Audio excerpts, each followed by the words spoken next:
از ورزشگران نازی سوای قهرمانی کشتی تاجی سری تاجی به هر ایام ورزش قاصدی صلح و صلاح است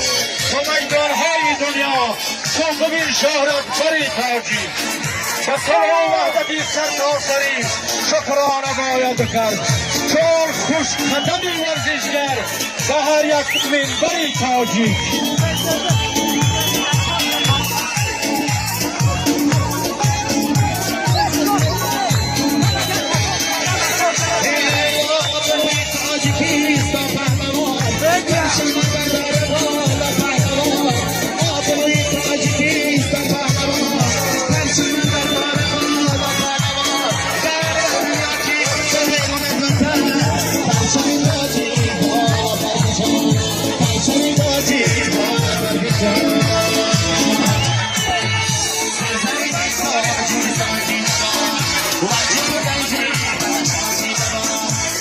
قفوتر برو آندا میگوره چادر کنه پایجورا چادر کنه آندا قفوتر برو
خوش قدم هایت مبارک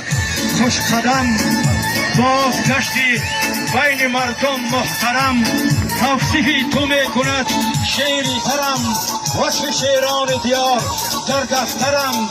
چون تهمتن دست بالا در جهان رستم دور و زمان کشورم از زمین مردخیز مرد شجاع یک جوان مردی خدا جان دادرم در جلیل کوشتن با هر حریف احسنت گفتم دلیل خاورم استاد ورزشت محمد شریف از کنین استاد همیشه باورم ای خدا خدای فتح و زهر پرچمی میلید به نام خسروم تاج بر سر میکنی ای پهلوان ای جوانی در جهان نامورم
همه bayrak تو bayrakları مصادره کن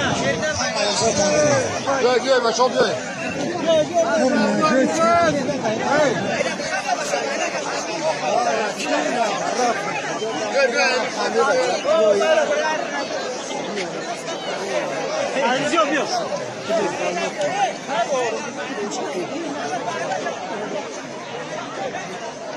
حاضرین گرامی 11 نوامبر در عرفه جشن‌های بزرگ ملی امان روز پرزیدنت جمهوری تاجیکستان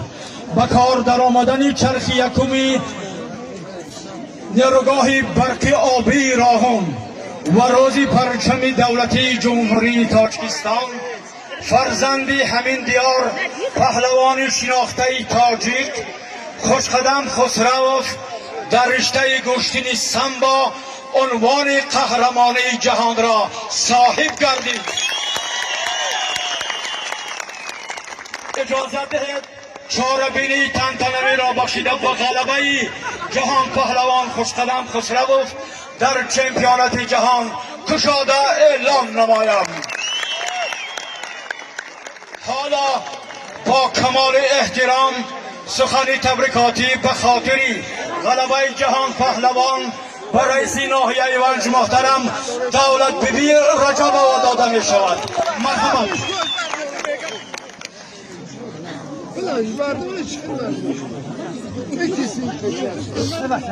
همکاران عزیز، حاضرین گرامی، خلق شرفمند تاجیک در آستانه یکی از جشن‌های عید فرخنده خویش یعنی روز پرچم دولتی جمهوری تاجیکستان قرار دارد.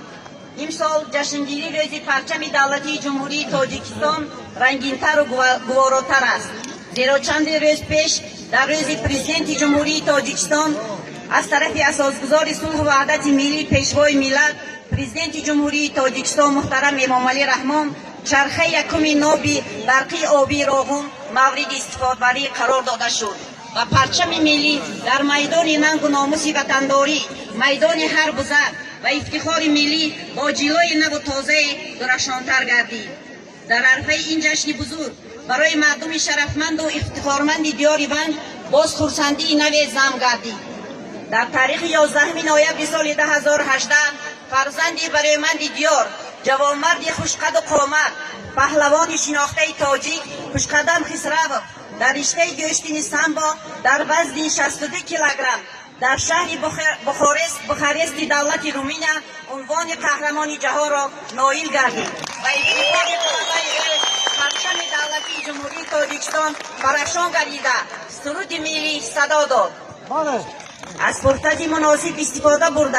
جهان پهلوان، پدر و مادر، مربیان و خویش و نزدیکان ایشان، یکایک شما و مردم سربلند ناحیه را به این عنوان بلند، به این غلبه بلند ورزشی تبریک نموده و همه شما سلامتی و بردباری، تنجی و آسودگی و فتح قله‌های بلندترین وزیرش را تمنا دارم. من با اطمینان کامل امید بر آن دارم که آن روز دور نیست که جوانان ناحیه غلبه خوش قدم را تکرار نموده صاحب عنوان قهرمان جهان و بازی‌های المپی می‌گردند. در این روزها خرسندی نشاط ما باز هم از آن جهت به اندازه است که خوش قدم را برای رسیدن به قله‌های مراد پهلوانی نامدار تاجیک، فرزند و همدیاری خویش مربی شایسته جمهوری تاجیکستان محترم محمد شریف سلیمانوف مشق و تمرین داده و چمپیونات جهان آماده نمودند. خوشقدم با غلبه خودش اثبات نمود که در حقیقت ونج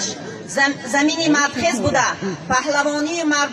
میدانداری را سلامشاه محبت محمد شریف سلیمانوف، صادق باقی، مبارکشاه ایرانوف، عباد شیخ، کریم کریموف، دلاور دولتوف، خداگوی جمعیف، اکبرشاه محبتوف، خوشبخت نظرف، ظفر عالمشاهیف، سامان محمد بیکوف و دیگران تصادفی نیستند. باید گفت که در تاریخ ورزش تاجیک این غلبه مراتب سوم تکرار می شود. پیش از خوشقدم این کارنمای را شادروان سید مومن رحیموف و بهروز خواجه‌زاده نشان داده بودند. جهان پهلوان 21 ژانویه سال 1990 در دهه راهخوی جماعت دهات محمدالله عبدالله فی ناحیه ونج در عائله ورزشگر نامی تاجیکستان استاد ورزش اتحاد جمهوری شوروی سوسیالیستی عاید به نمودهای سامبو و جودو ناصر خسرو به دنیا آمده است. محض پدر بزرگوارش علی شده غرور جوانمردی را در قلب خوشقدم جوان جای نمود و نازک‌های گشتین تاجیک را به او آموخت. بعد ختم مکتب میانه رقم 4 بناهیه و دانشکده تربیت جسمانی و ورزش به نام جهان پهلوان سید مومن رحیموف داخل شده آن را سال 2014 ختم نمود. خوشقدم از ایام نورسی کسب پدر را پیشه کار خود نموده و این شغل مهری به اندازه داشت. او از خودی به ورزش مشغول شده در مسابقه های سطح ناحیوی و ولایتی کامیاب می‌گردد. تا جهان پهلوان شدنش خوشقدم 5 مرتبه جایزه‌دار چمپیونات‌های تاجیکستان در رشته سامبو، 2 مرتبه در رشته جودو، 3 مرتبه